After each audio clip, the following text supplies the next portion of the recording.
እስቲ ይህችን ትንሽ ክብ $1000 እንደሆነች አስቡ። ይህ ደግሞ $1 ሚሊዮን። ይህ $1 ቢሊዮን። ጄፍ ቤዞን የዚህ ቁጥር 117 እጥፍ ባለቤት ነው። ከዛ ደግሞ እናንተ አላችሁ፣ እኔ ያለው ሌሎች ሰዎች አሉ። ምናልባት አሁን ስራ ላይ ላትሆኑ ትችላላችሁ። ያንን ስራ ያገኛችሁት ደግሞ ለዓመታት ተምራችሁ ባገኛችሁት ዲግሪ ሊሆን ይችላል። ግን በቂ ቁጠባ ልማድ የላችሁ። የኑሮ ውድነት ከአቅማችሁ በላይ ሆኗል። ዕዳዎች ሰንገው ይዘዋችኋል። ሀብታም መሆን ያ ሁሉ እንደ ህልም ርቋል። እንዴት አደረጉት እነሱ ብላችሁ ራሳችሁን እየጠየቃችሁ ሊሆን ይችላል። ምናልባት እድለኞች ናቸው ትላላችሁ። ምናልባት ተጭበርብሮ የተገኘ ገንዘብ ነው ብላችሁ ታምናላችሁ። ግን አንድ እውነት አለ። ጨዋታው የተበላሸ ነው ብላችሁ ካመናችሁ እናንተ ሁልጊዜም ተሸናፊዎች ናችሁ። ነገር ግን ብትሳሳቱስ? ገንዘብ የራሱ የሆነ ሳይንሳዊ ቀመር ቢኖረውስ? ዛሬ የዚህን ሳንቲም ሌላኛው ገጽታ በዚህ ቪዲዮ ለማየት እንሞክራለን። ግን አስቀድሜ ልንገራችሁ፣ መንገዱ አስቸጋሪ ነው። ብዙዎች እስከ መጨረሻው ለመዝለቅ ተቸግረዋል። የሚዘልቁ ግን አንዳች ነገር አግኝተዋል። ከዚህ ቪዲዮ አይደለም እምላችሁ፣ ከሐሳቡ ነው። ከዚህ ቪዲዮ ዋና መሰረታዊ ከሆነው ሐሳብ ሰዎች ዘልቀው አንዳች ነገር አግኝተዋል። አሁንም እደግመዋለሁ፣ ከዚህ ቪዲዮ አይደለም ከሐሳቡ ነው። እስከ መጨረሻው ከተከታተላችሁ ግን አንዳች ነገር እናንተም ከዚህ ቪዲዮ ማግኘታችሁ አይቀርም። ስለ ገንዘብ ምን ታስባላችሁ?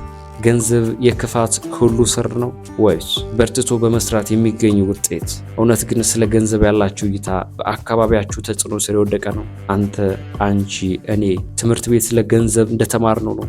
ፊልሞች ሀብታሞችን እንዴት ክፉ ገጸ ባህሪ ያላብሶ እንደሚያጫውተው ነው? ነገር ግን ጥናቶች እንደሚያሳዩት ከሆነ 68% የሚሆኑ የዓለም ባለሀብቶች ከዜሮ ተነስተው ራሳቸውን የቻሉ ሰልፍ ሜድ ናቸው። ዋረን በፌት፣ ኦፕራ፣ ኤለን ማስክ፣ ሌሎች ብዙ። እነዚህ ሰዎች እናንተ የማታውቁት እኔ የማላውቀው ምን ነገር ስላወቁ እንከታተል። የእናንተ ቀመር ተበላሽቷል ማለት ነው። ምናልባት ትምህርት ቤት ያስተማረን ቀመር ገንዘብ ከደሞዝ እኩል ነው ብሎ ነው። ለዚህ ደግሞ ውድ የሆነው ጊዜያችሁን ትሸጣላችሁ።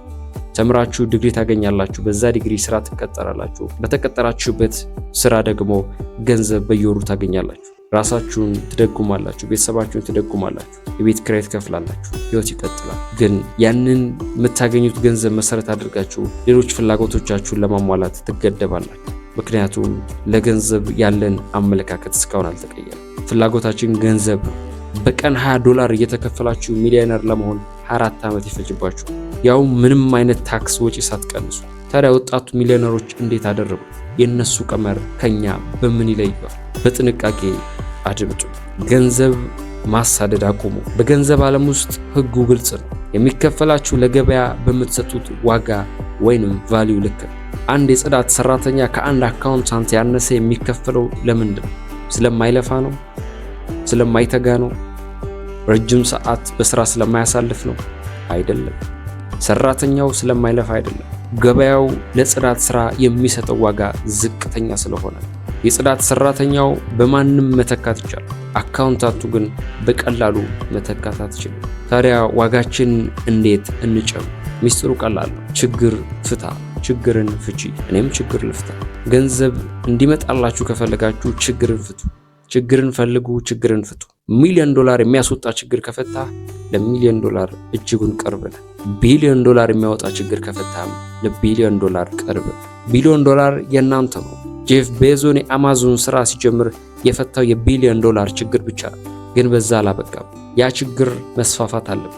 አንድ ነገርም መዘንጋት የለብንም። የምትሰጡት መፍትሄ ሊሰፋ የሚችል ስኬሌብል መሆን አለበት። ምግብ ቤት ከከፈታችሁ የምትሸጡት በአካባቢያችሁ ላለ ሰው ብቻ መሆን የለበትም። ምግብ ቤት ስትከፍቱ የምትሸጡት ምናልባት መጀመሪያ ለአካባቢያችሁ ሰው ብቻ ነው። ከዛ በኋላ የተለያየ የኢንተርኔትን አገልግሎት በመጠቀም ሶፍትዌር ከሰራችሁ ወይንም ኦንላይን ኮርስ ካዘጋጃችሁ ለዓለም ሁሉ መሸጥ ትችላላችሁ። ጊዜያችሁን ከገንዘብ ጋር ማቆራኘት የለባችሁ። ንግዳችሁ እናንተ በሌላችሁበት መስራት ይችላል። ፓሽን ወይንም ዝንባሌያችሁ ብዙ አትከተሉ። የግዴታ አይደለም። ገበያው የሚፈልገውን ተከተሉ። ገበያው የእናንተ ዝንባሌ ግድ አይሰጠው። ገበያው የሚፈልገው የራሱን ችግር እንዲፈታለት ብቻ። ደግመዋል። ገበያው የሚፈልገው የራሱን ችግር እንዲፈታለት ብቻ። በመጨረሻም ይህ ሁሉ ለምንድን ነው? ለገንዘቡ አይደለም። ገንዘብ በራሱ ቁጥር ብቻ ነው። እውነተኛ ፍላጎታችን ነፃነት፣ የምንፈልገውን በምንፈልገው ሰዓት ከምንፈልገው ሰው ጋር የማድረግ ነፃነት። ውድ የሆነው ሀብታችን ጊዜያችን ነው። ለማትወዱት ስራ ጊዜያችሁን እየሸጣችሁ ህይወታችሁን ትጨርሳላችሁ ወይስ ትርጉም ባለው ትግል ውስጥ አልፋችሁ ነፃነታችሁን ትቀዳጃላችሁ? ምርጫው እናንተ ነው። እኔ አንድ ነገር ብቻ አሳስባችኋለሁ። ገንዘብ አታሳድዱ፣ መፍትሄ ፈልጉ። ችግሩን አሳዱት፣ መፍትሄ ስጡት። ይህ የሀብት ቀመር ነው።